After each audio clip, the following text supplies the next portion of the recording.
الحمد لله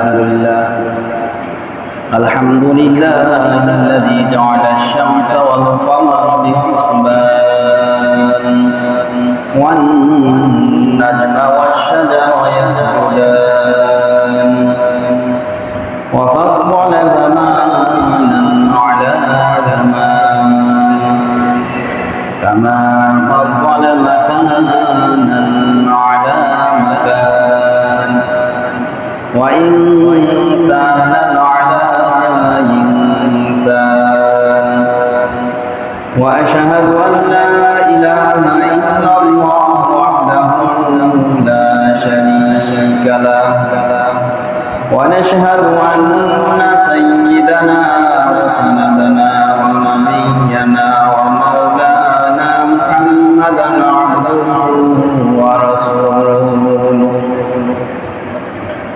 صلى الله تعالى عليه وعلى آله وصحبه وبارك وسلم تسليما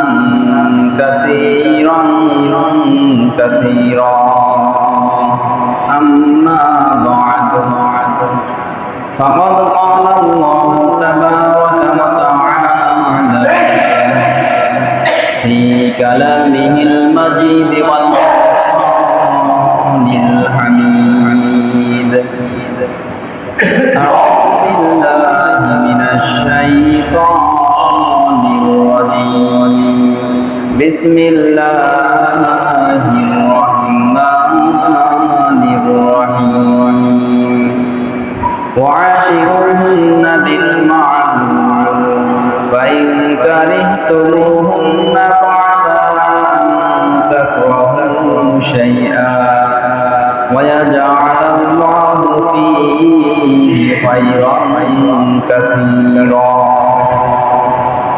وقال رسول الله صلى الله عليه وسلم منكم سترون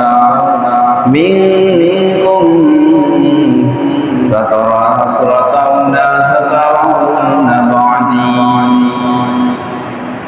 أسرة ظهورا تنكرونها قالوا فماذا تقولون يا رسول الله صلى الله عليه وسلم قال أدعوا إليهم حقهم وسألوا الله حقهم وقال تعالى إن الله وملائكته يصلون على النبي يا أيها الذين آمنوا صلوا عليه وسلموا تسليما اللهم صل على سيدنا ونبينا وشفيعنا وحبيبنا ومولانا محمد صلى الله عليه وعلى آله وصحبه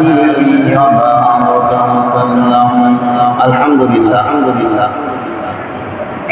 আল্লাহ রাব্বুল আলামিনের দরবারে লাখ লাখ শুকর যে মহান সুবহানাহু ওয়া তাআলা আমাদেরকে দয়া করে ভালোবেসে মহব্বত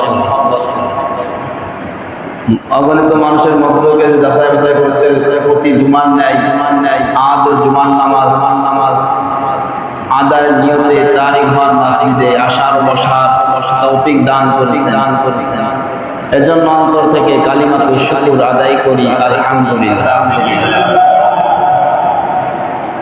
আল্লাহ রাব্বুল আলামিন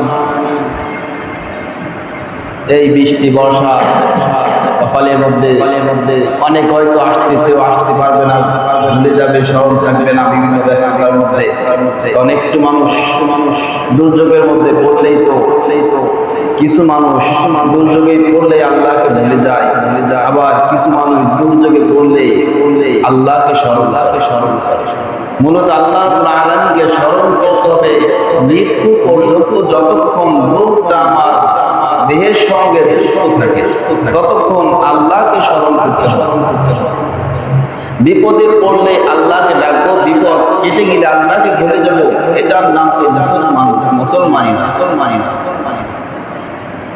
আবার বিপদে পড়লে আল্লাহকে ভুলে যাব, সুখে থাকলে আল্লাহকে ডাকবো, এটার নাম মুসলমান নয়। সুখে দুঃখে সর্ব অবস্থায় আল্লাহকে ডাকতে হবে, আল্লাহকে স্মরণ করতে হবে, আল্লাহর হুকুম পালন করতে হবে। বিগত গুণাবলীতে পিতা মাতা অন্যান্য যে একে অপরের প্রতি যে হক দায়িত্ব করণীয় সেগুলো বিষয়ে কিছু আলোচনা করা হয়েছিল। এই সপ্তাহে আলোচনা করবো ইনশাআল্লাহ, আল্লাহ তৌফিক দেয়। স্বামী স্ত্রী তাদের মধ্যে করণীয় কি, কেমন আচরণ করা দরকার, কিভাবে তাদের একে অপরের সঙ্গে সদ্ব্যবহার করলে আল্লাহ খুশি হয়, কি আল্লাহ রাসূল শিক্ষা দিয়েছেন। বুজুর্গানের দিন কিভাবে সে আমল করে গেছেন, সেইভাবে আল্লাহ তাআলা কিছু আলোচনা করে তৌফিক দিলে ইনশাআল্লাহ আলোচনা সামনে আগায়। যাক, আল্লাহ রাব্বুল আলামিন আমাদেরকে যে দুনিয়াতে পাঠাইছেন তার হুকুম সর্ব অবস্থায় পালন করতে হবে। পিতা মাতার প্রতি যেভাবে সহানুভূতিশীল ভালোবাসা, শ্রদ্ধা, পিতা মাতার অবাধ্য না হওয়া, আল্লাহর হুকুম তাদের অবাধ্য হওয়া যাবে না যদি শরীয়ত বিরোধী কোনো হুকুম না। এইভাবে সংসার জীবনে, পারিবারিক জীবন, পিতা মাতা, সন্তানাদি, ভাই বোন সকলের সমন্বয়িত হয় পরিবার। সকলের সমন্বয় পরিবার। মা বাবা ভাই বোন নিয়ে কি দাও পরিবার। মূলত সব যেমন স্বামী স্ত্রী ছাড়া পরিবার কিভাবে হয়। তাহলে স্বামী স্ত্রী পিতা মাতা ভাই বোন সন্তানাদি সকলের সমন্বয় একটা পরিবার। আর পরিবারে কিভাবে শান্তি থাকতে পারে, আর পরিবারে অশান্তি হয় কেন? পরিবারে শান্তি তো তখন হবে যখন আল্লাহর হুকুম রাসূলের তরিকা অনুযায়ী পরিবারের মধ্যে পরিচালনা হবে। যেই পরিবারের মধ্যে আল্লাহর হুকুম রাসূলের তরিকা অনুযায়ী সাজানো হয়েছে, ওই পরিবারটা আল্লাহর রহমতে ভরপুর। আর যেই পরিবারের মধ্যে আল্লাহর হুকুম রাসূলের তরিকা লেশমাত্র নাই, ওই পরিবারে আল্লাহর রহমতও নাই, আর ওই পরিবারে কোনো শান্তিও নাই, শান্তি দূর হয়ে গেছে। যেখানেই রহমত নাই সেখানেই অশান্তি, যেখানে আল্লাহর রহমত সেখানেই শান্তি। যেমন অন্ধকার যেখানে থাকে সেখানে আলো থাকে না, আর যেখানে আলো পৌঁছায় সেখানে অন্ধকার দূর হয়ে যায়। যেখানে আল্লাহর রহমত থাকবে সেখানে অশান্তি থাকতে পারে না, আর যেখান থেকে আল্লাহর রহমত বিদায় নিবে ওখানে অশান্তি, ওখানে অশান্তির কবলে ওখানে পতিত হবে। এই জন্য শুধু পিতা মাতা সন্তানের হক আদায় করবে, আর সন্তান পিতা মাতার হক আদায় করবে, এতটুকুর মধ্যে সীমাবদ্ধ নয়। একে অপরের সকলের হক আদায় করবে।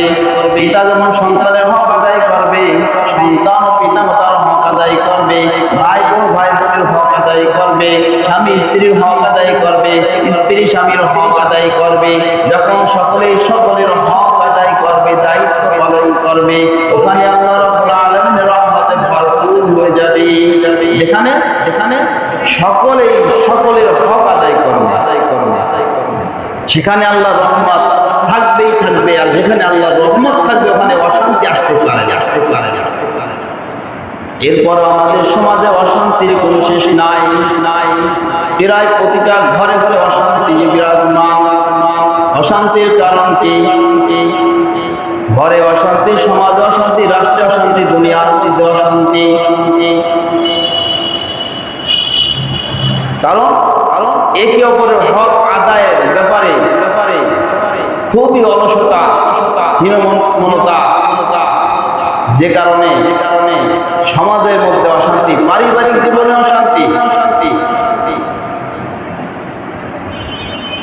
এই জন্য উভয় যখন হক আদায় করবে,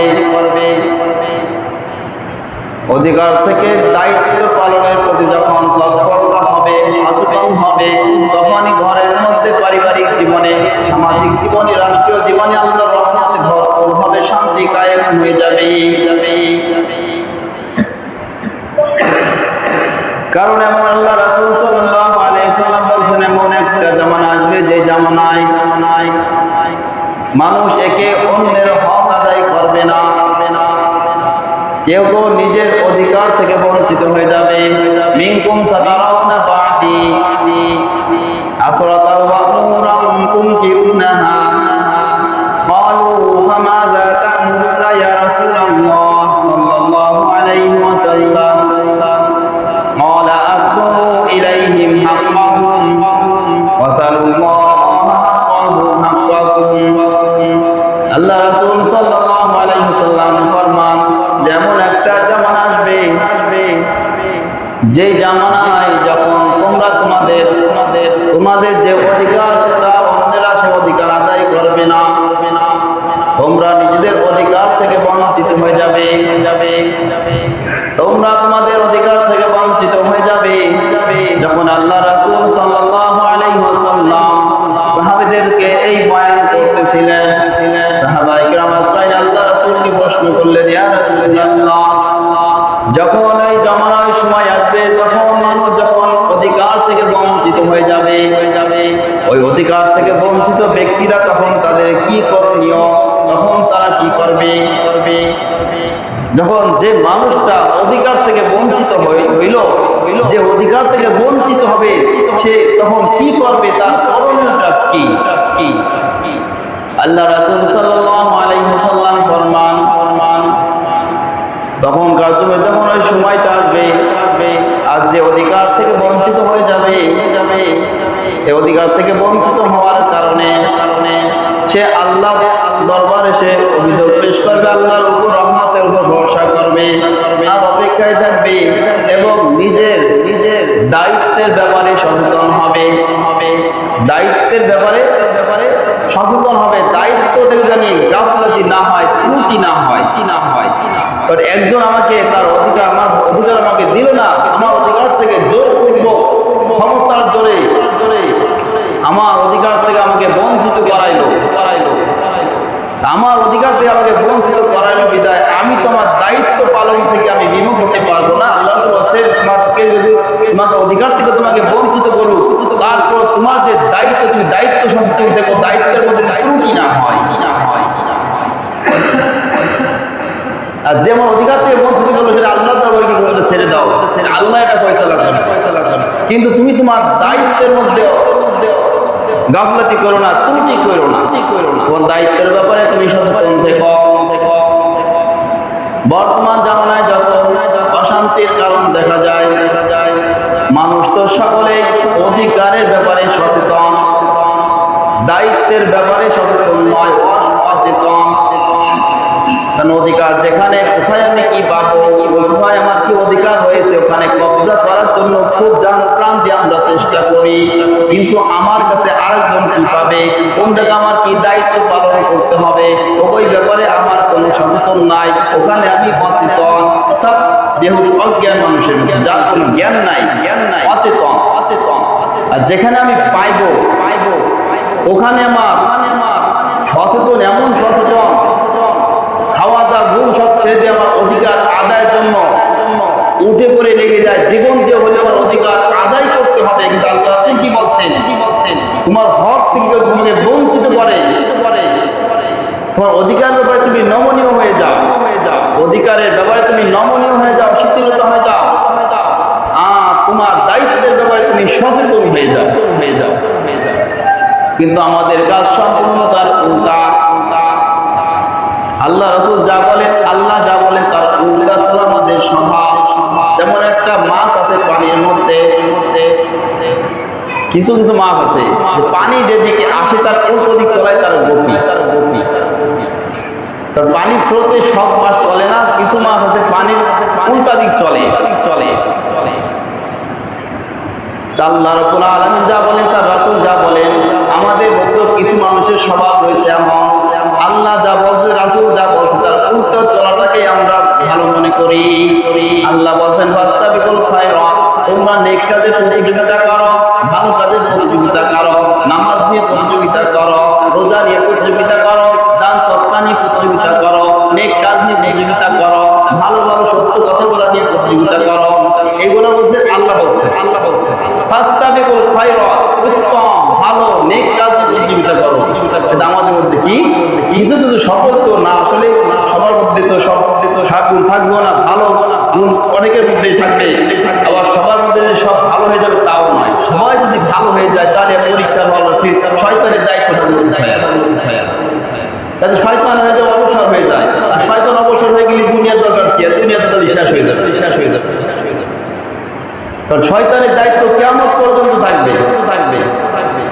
আর কিছু দল শয়তানের অনুসরণ করবে ভালো মনে করে, আবার কিছু মানুষ শয়তানের বিপক্ষে চলে আল্লাহ সন্তুষ্টির জন্য জীবন দিয়ে দেবে, তারপর পিছপা হবে না।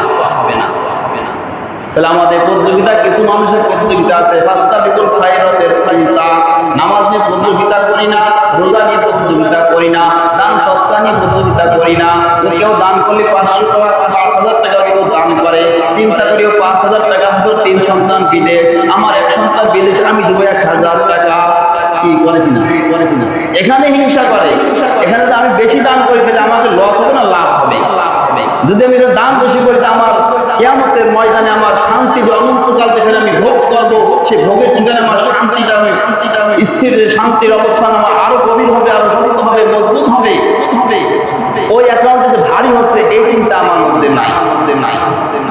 কারণ তার একাধিক ছেলে বিদেশ থাকে, বাহিরে থাকে, ব্যবসা বাণিজ্য করে, আর আমার একটি মাত্র সন্তান, সে যদি একাধিক সন্তান অধিকার হওয়া সত্ত্বেও যদি 5,000 টাকা দিতে পারে, আমি তার থেকে ভালো থাকলেও কেন আমি তার সমান দেব, আমি তার থেকে কম দিব।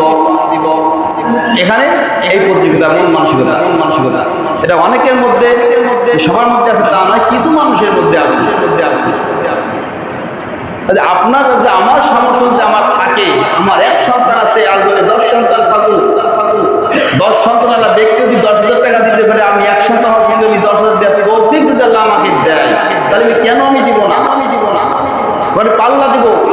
ও যদি 10,000 দিতে পারে, আমি 1 সন্তানের বাবা হয়ে আমাদের তৌফিক দিছে আল্লাহ, আমি তার থেকে বেশি দেওয়ার চেষ্টা করবো। সেটা আল্লাহ খুশি।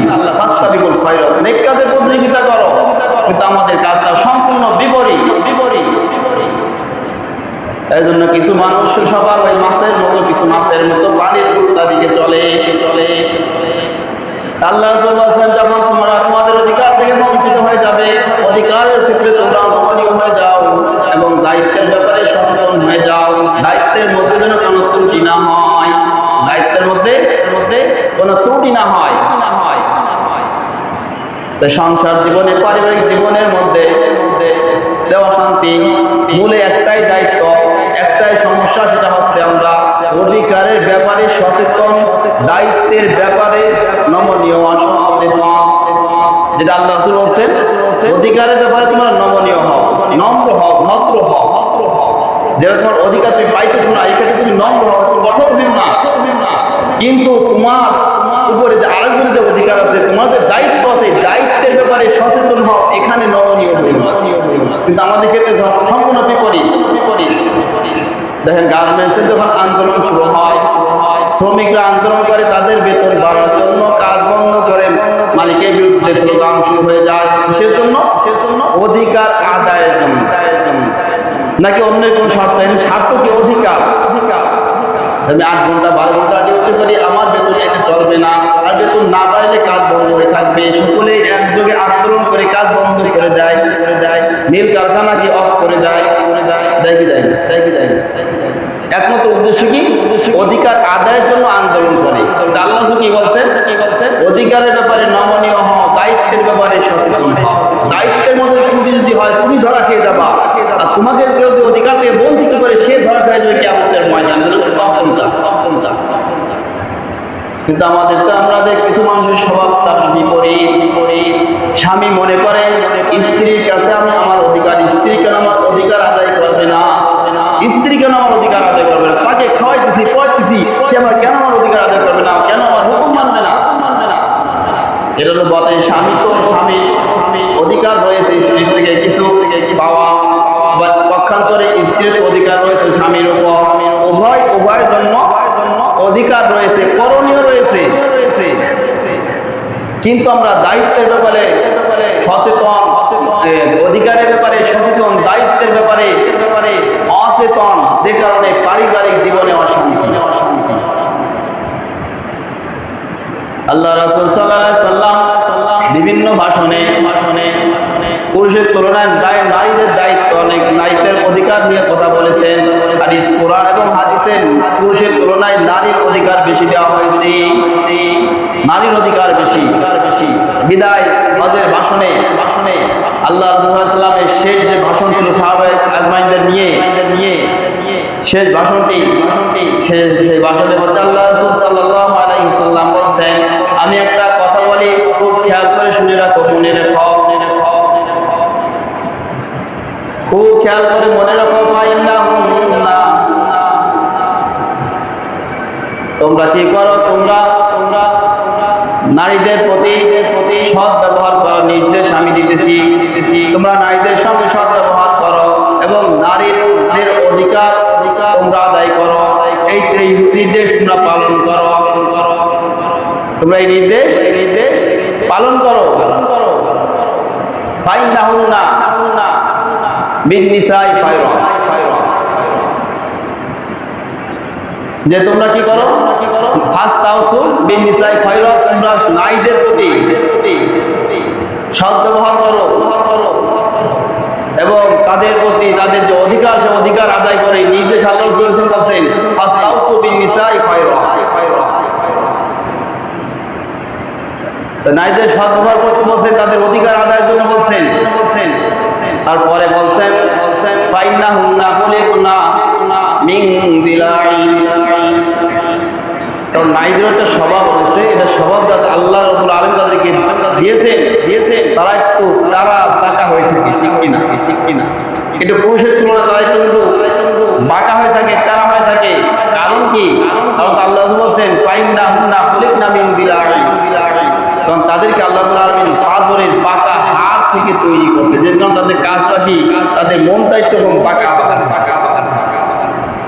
আর ওই বাঁকাটা সম্পূর্ণ যদি সোজা করতে যায় ভেঙে যাবে, কিন্তু সম্পূর্ণ সোজা হবে না, সম্পূর্ণ সোজা হবে না। নবীদের ঘরে বিবিরাও সম্পূর্ণ সোজা হতে পারে নাই। তাহলে নবীদের ছাড়া গুনাহগার আমাদের মতো বেআমলদের বন্ধুদের ঘরে নারীরা কি পরিপূর্ণ সোজা হতে পারে? কিছু তারা থাকবেই। এজন্য আল্লাহ রাসূল সাল্লাল্লাহু আলাইহি ওয়াসাল্লাম বলেন, নারীদের ব্যাপারে তোমরা তাদের হক আদায় করো, দায়িত্বের ব্যাপারে কি হয়ে যাও, সচেতন হয়ে যাও, অধিকারের ব্যাপারে নমনীয় হয়ে যাও। আমি আমার দায়িত্ব পালন করি, স্ত্রীর প্রতি যে দায়িত্ব, সে দায়িত্ব পালন করে। অধিকার থেকে দায়িত্বের প্রতি যদি কেউ যত্নবান হয়, অধিকার থেকে দায়িত্বের প্রতি যখন যত্নবান হবে, তখন অটোমেটিক নারী তার স্বামীর প্রতি ভালোবাসা, সৎ ব্যবহার অটোমেটিক্যালি এসে যাবে। আর যখনই পুরুষ বা চিন্তা করবে আমি হলো পুরুষ, আমি মাথা গাম পায়ে ফেলে রোদ বৃষ্টির মধ্যে পরিশ্রম করে আমি সংসারের ব্যবস্থায় খরচের ব্যবস্থা করি, তাহলে আমার অধিকার কেন সে ত্রুটি করবে? এই চিন্তা মনে যখন আসবে, ওই সংসারে শান্তি থাকবে না। কারণ সে দায়িত্ব থেকে অধিকারের প্রতি বেশি গুরুত্ব দিয়েছে। আর যখনই দায়িত্ব থেকে অধিকারের গুরুত্ব বেশি আসবে, সেখানেই ওই পারিবারিক জীবন, ওই সামাজিক জীবন, ওই রাষ্ট্রীয় জীবনের মধ্যে অশান্তি আসবেই, মধ্যে কোনো সমাধান নেই। তো নারীরা একটু বাঁকা থাকে, তার মধ্যে সংশোধন করার চেষ্টা করা। যদি আমার দায়িত্ব আমি পরিপূর্ণ পালন করি, অধিকার থেকে যদি বঞ্চিত হওয়া সত্ত্বেও যদি আমি দায়িত্ব পরিপূর্ণভাবে পালন করি, তাহলে ওখানে আল্লাহর রহমত থাকবে। আল্লাহর রহমত থাকলে ওখানে শান্তি কায়েম হবে। যেমন হিন্দুস্তানের এক বুজুর্গ ছিলেন, তার স্ত্রী খুবই তারা। ওই বুজুর্গ সাথে করলেন, হুজুর আপনার পারিবারিক জীবনে তো খুবই অশান্তি, এই অশান্তি দূর করার জন্য ব্যবস্থা নাই। তার খাদেম সে খাদেমও জানে যে হুজুরের পারিবারিক জীবনে খুবই অশান্তি, কারণ হুজুরের স্ত্রী খুবই তেরা, যে তেরা কারণে পারিবারিক জীবনে অশান্তি। ওই বুজুর্গ তখন জবাব দিল যে মানুষ স্ত্রী, আমার স্ত্রী হয়তো একটু তেরা, কথা সত্য, কিন্তু তার মধ্যে একটা গুণ রয়েছে।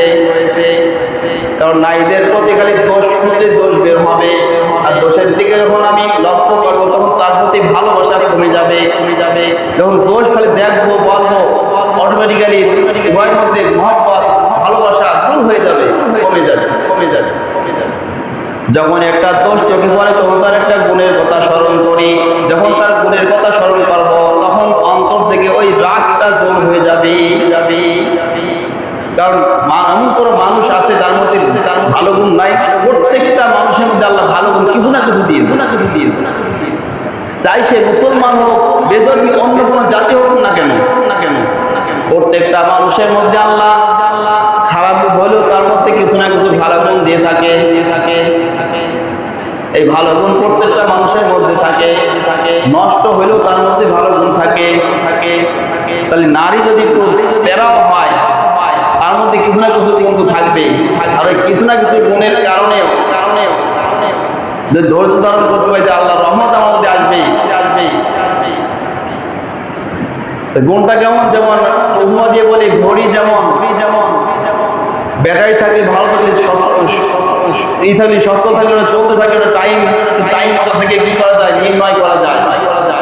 ঘড়ি যদি নষ্ট হয়ে যায়, অকার্য হয়ে যায়, ঘড়ি নষ্ট হওয়ার পরও তার মধ্যে একটা গুণ থাকে। ঘড়ি নষ্ট হয়ে গেছে, চলে না, এর মধ্যে একটা গুণ আছে। গুণটা কি? ঘড়ি মনে করেন চলতে 12টা যখন হয়েছে, বেজে গেছে, তখন ঘড়িটা নষ্ট হয়ে গেছে, বন্ধ হয়ে গেছে, আর চলে না। তারপর 2টা টাইমে ঘড়িটা কাজে লাগে, 2টা টাইম। বই যখন 12টার সময় বন্ধ হয়ে গেল, নষ্ট হয়ে গেল, ওই অবস্থায় রইল। ওই টাইমটা যখন 12টা বেজে যাবে, তখন ওটার সময়টা মিলে গেল, ঠিক কিনা? যখন ঘড়িটা নষ্ট করি 12টার সময় নষ্ট হয়ে গেছে, কিন্তু দুপুর 12টা বাজছে, তখন ওটার সময় মিলে গেছে, তখন কি একটা টাইম, শুদ্ধ টাইম হইলো না? আবার যখন রাত 12টা বাজে, তখন ওই 12টার সময় ওটা কি শুদ্ধ টাইম হয়ে গেল। 2টা টাইম তো সে কাজে লাগলো। 2টা টাইম সে কি সাক্ষ্য দিল। তাহলে অকার্য হওয়ার পরও তার মধ্যে কিছু গুণ থেকে যায়। মানুষ যতই খারাপ হোক না কেন, তার মধ্যে আল্লাহ রাব্বুল আলামিন কিছু না কিছু গুণ দিয়ে থাকে। সে হিন্দুস্তানে বুজুর্গ বললেন, আমার স্ত্রী তেরা, কথা সত্য, তেরা হওয়ার কারণে আমার পারিবারিক জীবনে অশান্তি, এটাও সত্য। তবে আমার স্ত্রীর মধ্যে কিছু গুণ রয়েছে। গুণটা কি? আমার স্ত্রী আমার অনুমতি ছাড়া ঘরের বাহিরে যায় না, এমনকি আমি যদি জেল হাজতে চলে যায়, 20 বছরও যদি জেলের মধ্যে থাকি, তাও আমার স্ত্রী আমার অনুমতি ব্যতীত আমার বাড়ি থেকে অন্য ঘরে গিয়ে প্রবেশ করে। এই গুণটা আমার স্ত্রীর মধ্যে রয়েছে। এত মহাবাদী করি, এই ডাল দিয়ে সাদা আমার ঘরে সংসার খাইতেছে, একটু খেয়েও যদি আমার এতটা আমার মহব্বত করার কারণে আমার যদি এত ত্যাগ স্বীকার করতে পারে, তার প্রতি আমার ভালোবাসা থাকবে না কেন? আর একটা বিষয় হচ্ছে, স্ত্রী যদি তারা হয়ে থাকে, একদম পরিপূর্ণ সুদা করতে চাইলেও করা সম্ভব নয়। আবার একেবারে শাসন করা থেকেও কি বিরত থাকা ঠিক নয়। মানে একেবারে যদি ছেড়ে দেওয়া হয়, তাহলে ওটা খারাপ হতে আরো অশান্তি বেড়ে যাবে, এমনকি নিজেরও বিপদের কারণ হতে পারে। কারণ আমার ফিকির, আমার দায়িত্ব পালন করতে হবে, তাকে শুদ্ধ করা আমার দায়িত্ব, তাকে সঠিক পথে পরিচালনা করার চেষ্টা করা আমার দায়িত্ব, সঠিক পথে চলানোর দায়িত্ব আমার ক্ষমতা নাই, হিদায়াতের পথে আনা আমার ক্ষমতা নাই, হিদায়াতের পথে দাওয়াত দেওয়া আমার দায়িত্ব, সেই পথে তাকে আহ্বান করা আমার দায়িত্ব। এই দায়িত্ব যদি পালন করি, দায়িত্ব পালন করলে আমি আল্লাহর কাছে কি হবো? জবাবদিহি থেকে বেঁচে থাকতে পারবো। আর স্ত্রী যদি তেরা হয়, তার প্রতি ধৈর্য ধারণ যদি করে, এই ধৈর্য ধারণ করতে একসময় তার মধ্যে একটা ধৈর্যের অভ্যাস তার মধ্যে এসে যাবে। আর ধৈর্য এমন একটা নিয়ামত, ধৈর্য এমন একটা নিয়ামত বলা যায়, ধৈর্যের পুরস্কার হচ্ছে জান্নাত। আর সবরু সওয়াবুল জান্নাত। ধৈর্যের ফলাফল, ধৈর্যের পুরস্কার হচ্ছে জান্নাত। একটা মানুষ যখন আল্লাহর জন্য তার অপরাধ, টুকিটাকি ছোটখাটো অপরাধ মাফ করতে এখন তার ধৈর্য ধরার অভ্যাস তার মধ্যে এসে যায়, ওই ক্ষমতা আল্লাহ তাকে যখন দান করে, আর ক্ষমতার ধৈর্য ফলাফল আল্লাহ রাসূল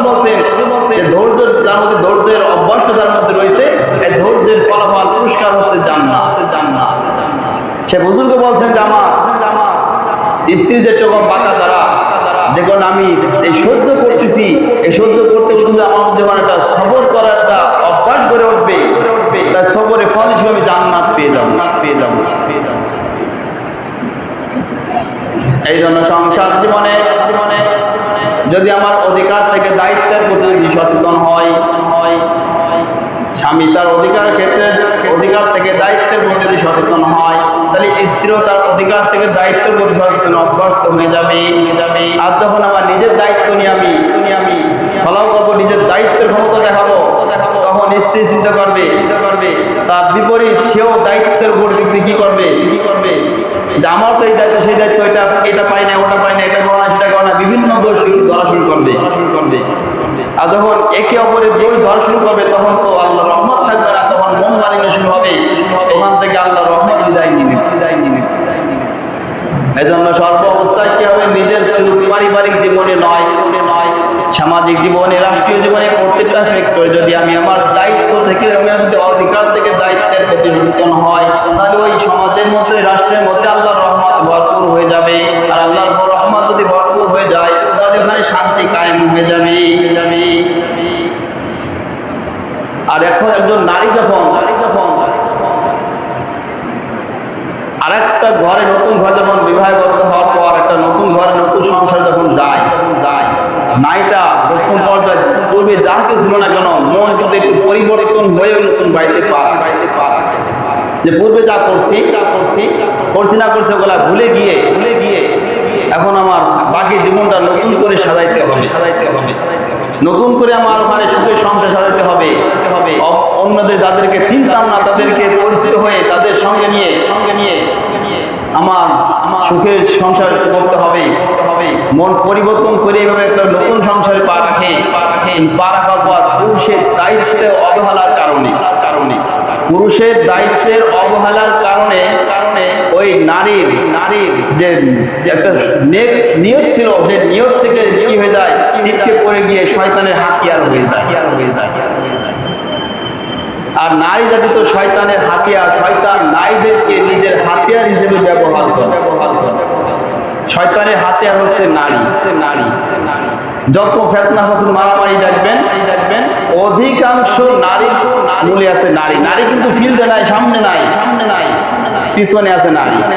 ভাই ভাইয়ের মধ্যে মারামারি, এটার পিছনেও নারী।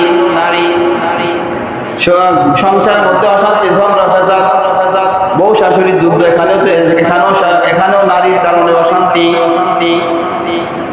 মূলে কি নারী অধিকাংশ ক্ষেত্রে নারী কেন অশান্তি সৃষ্টি করলো? কারণ পুরুষের দায়িত্বের মধ্যে ত্রুটি হওয়ার কারণে। পুরুষের দায়িত্ব ছিল, দায়িত্ব যদি পালন করতো তাহলে নারী শয়তানের হাতিয়ার হতে পারতো না। নারী যদি শয়তানের হাতিয়ার না হতো তাহলে সংসারে অশান্তি আসতে পারতো। এই জন্য আমরা আমাদের দায়িত্ব পালন করি না, শুধু অধিকার নিয়ে আমরা পালন করি। অধিকার আদায়ের জন্য আমরা লাফালাফি, জোর জুলুম করি, শক্তি প্রয়োগ করি। একটা নারী যখন অন্য ঘরে আসলো, তাকে সেইভাবে সেই পরিবেশে যদি আমরা রাখতে পারি, দায়িত্ব যদি পরিপূর্ণভাবে আদায় করতাম, তাহলে তার মধ্যে ওই কুচিন্তা আসতে পারতো না, শয়তান তাকে ধোঁকা দিয়ে বোকা বানাইতে পারতো না। কথা বলবেন। এই জন্য আল্লাহ রাব্বুল আলামিন যখন তার যখন একটা নারী বিবাহ করে একটা মেয়েকে ঘরে আনলাম, তাকে সেইভাবে নামাজ পড়ছে কিনা খোঁজ খবর রাখা, তাকে তার হক, কখন কি প্রয়োজন, আমার উপর দায়িত্ব, সেই দায়িত্ব পালন যখন করবো, তাকে পরিপূর্ণভাবে ইসলামী শরিয়াত অনুযায়ী তাকে যখন আমি সেই পরিবেশ করে দেব, আর প্রতিটা হক দায়িত্ব যখন আমি পালন করবো, তাকে শয়তান ধোঁকা দিতে পারবে না, আর ধোঁকা দিয়ে বোকা বানাইতে পারবে না। আল্লাহ রাব্বুল আলামিন আমাদের সবাইকে প্রতিটা কাজের প্রতিটা সেক্টরে আল্লাহ রাসূল বলছেন যে আমরা অধিকারের ব্যাপারে নমনীয় হই, দায়িত্বের ব্যাপারে সচেতন হই। এইভাবে আমাদের সকলকে আমল করার দান করুন। আমিন।